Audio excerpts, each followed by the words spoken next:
साथियों नमस्कार, मैं धीरेन्द्र कुशवाहा डीएड समिति एमपी के इस ऑफिशियल चैनल पर आपका हार्दिक स्वागत करता हूं। साथियों कुछ महत्वपूर्ण बिंदुओं पर आज चर्चा करूंगा। आप बहुत महत्वपूर्ण जानकारी है, सभी साथियों तक इस वीडियो को शेयर करिए, चैनल को सब्सक्राइब करिए ताकि हम इस मुहिम को बहुत मजबूती के साथ लड़ सकें और लक्ष्य की प्राप्ति कर सकें।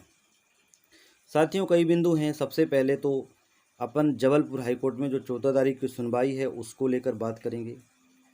इसके बाद जो सुनवाई है और माननीय सुप्रीम कोर्ट में जो पक्ष रखा जाना है उस चीज़ को लेकर इन दोनों के बीच में क्या अंतर संबंध है, इस पर चर्चा करूंगा।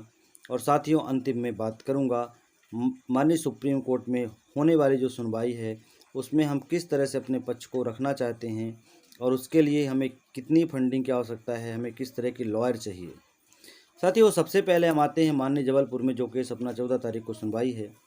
साथियों सबसे पहले मैं आप सबको इस बात के लिए क्लियर करना चाहता हूं कि आप जितना ज़्यादा से ज़्यादा हो फंडिंग करते रहें सुप्रीम कोर्ट के लिए, क्योंकि 14 तारीख को जो सुनवाई होने वाली है उसमें हम आपसे फंडिंग नहीं करवाएंगे, क्योंकि हमारे पास इतना फंड है कि हम इसको सुचारू रूप से चला सकते हैं।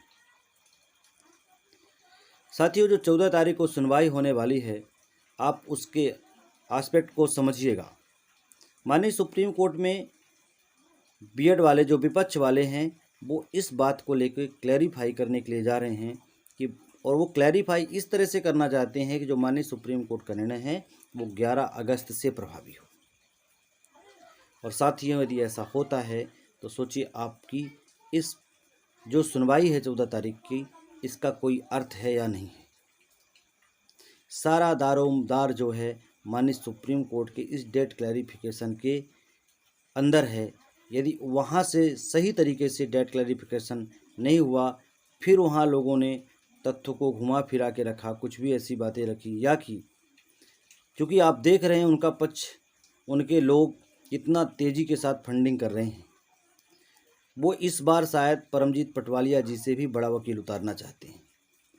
और आप जानते हैं कि कोई भी जो लॉयर होते हैं, जितने ज़्यादा नॉलेजफुल लॉयर होते हैं उतने ज़्यादा उनके पास फैक्ट, उतने ज़्यादा उनके पास चीज़ें लॉजिक होती हैं और वो चीज़ों को माननीय जजेस के सामने रख देते हैं और एक लाइन से जजमेंट का पूरा रुख, ऑर्डर का पूरा रुख बदल जाता है। तो जो हमारी माननीय जबलपुर हाईकोर्ट में सुनवाई होने वाली है, इससे क्लियर होता है कि सब कुछ डिपेंड करता है माननीय सुप्रीम कोर्ट के डेट क्लैरिफिकेशन के में जो कुछ होगा। यदि हम डेट क्लैरिफाई कराने में असमर्थ रहे तो इसका हमें जो है तो परिणाम झेलना पड़ेगा। साथियों आप देख रहे हैं कि जो फंडिंग है वो बहुत स्लो तरीके से चल रही है। आप सब देख रहे हैं इस चीज़ को, और यदि इसी तरह से फंडिंग चली तो हम उस लक्ष्य तक नहीं पहुंच पाएंगे। हम भी चाहते हैं कि माननीय सुप्रीम कोर्ट में हम कपिल सिब्बल जी को, मीनाक्षी अरोड़ा जी को, जो भी सीनियर हमारे एडवोकेट अभी तक थे, हम उनको उतार सकें, लेकिन ये काम संभव नहीं है बिना फंडिंग के। मध्य प्रदेश की कोर कमेटी ने जो सोच समझ करके फंडिंग के लिए 311 रुपये का अमाउंट रखा है, उसको तो कम से कम जितने साथी हैं जिन्होंने फंडिंग माननीय हाई कोर्ट के लिए की वो सभी साथी, और जिन्होंने नहीं की अभी तक वो सब साथी फंडिंग अवश्य करें। 311 रुपये महज एक किताब पे खरीदने के जैसा है। समझिए कि आप एक बुक खरीद रहे हैं पढ़ने के लिए और आप 311 रुपये पे कर रहे हैं। यदि इतना छोटा सा अमाउंट आप पे नहीं कर सकते हैं अपने जीवन के लिए, अपने भविष्य के लिए, अपने भावी पीढ़ी के लिए, अपने माता पिता के लिए, अपने सपनों के लिए, तो फिर आप खुद से क्या उम्मीद रखेंगे।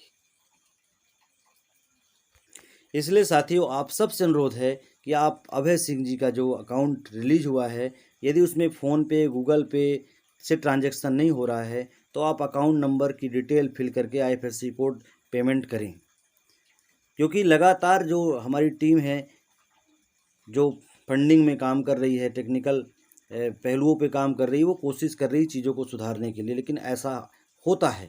इसलिए आप थोड़ा सा मेहनत करिए, आप थोड़ा सा समय दीजिए और उसको करिए। हम जानते हैं कि क्यूआर कोड से पेमेंट करना बहुत आसान होता है, लेकिन यदि हमारे पास ऐसा ऑप्शन है क्यूआर कोड से नहीं जा पा रहा तो हम थोड़ा सा समय दे करके पेमेंट ज़रूर करें और अपने सभी साथियों से पेमेंट करवाएं। आप सब जानते हैं कि माननीय सुप्रीम कोर्ट से बड़ा कोई नहीं है। इसलिए जो भी वहाँ से ऑर्डर हो जाएगा, जो भी चीज़ें हो जाएंगी, वो बाध्य होंगी हाई कोर्ट के लिए। इसलिए आप जरा भी कोताही ना करें, जरा भी गलती ना करें, नहीं इसकी पूरी जिम्मेदारी आप सबकी होगी। इसके लिए समिति की कोई जिम्मेदारी नहीं होगी। समिति ने स्ट्रेटजी बनाने और अपना समय देने, भाग दौड़ करने और जितना हो सकता है समिति के सदस्यों के द्वारा अमाउंट, उसके लिए सब तैयार हैं। लेकिन इतना बड़ा अमाउंट समिति के द्वारा, समिति के सदस्यों के द्वारा, जो 15-20 सदस्य हैं, उनके द्वारा दे पाना पॉसिबल नहीं है। साथियों, ये लड़ाई आपकी है तो फंडिंग आपको करना पड़ेगा। ये लड़ाई आपके सपनों की है तो आपको अपने सपनों को बचाना पड़ेगा। यदि आप अपने सपनों को नहीं बचा सकते हैं, यदि आप अपने अरमानों को नहीं बचा सकते हैं, आप अपने माता पिता की हुई मेहनत में यदि पानी फेरना चाहते हैं, उनके अरमानों को, सपनों को चकनाचूर करना चाहते हैं, अपनी भावी पीढ़ी बात है, आप पीछे हट जाएंगे। अन्यथा आप चाहते हैं यदि कि आपकी भावी पीढ़ी सुखद रहे, अच्छे से रहे, आपका जीवन सफल हो, आपकी लोग तारीफ करें, तो आप इस मुहिम में भाग लीजिए और सबको सहयोग करने के लिए कहिए। साथियों, हमारे शब्दों का आप बुरा बिल्कुल नहीं मानिएगा, क्योंकि जिस तरह से स्थिति है उससे हम उस लक्ष्य तक बिल्कुल पहुंच पाने में असमर्थ होंगे। हमारे पास समय कम है, क्योंकि विपक्ष चाहता है कि जितना जल्दी से जल्दी हो सके चीज़ें, डेट मिल जाए, सब कुछ हो जाए, ताकि वो हमारे चीज़ों को देख रहे हैं, वो हमारी फंडिंग की गति को देख रहे हैं और हमारा फंड इकट्ठा ना हो, हम अच्छे से अच्छा लॉयर ना कर पाएँ, इससे पहले वो उन चीज़ों को क्लियर करवा सकें। इसलिए साथियों, जितना ज़ोर से, जितना गति से काम हो सके आप इसको पूरा करिए। बहुत बहुत धन्यवाद।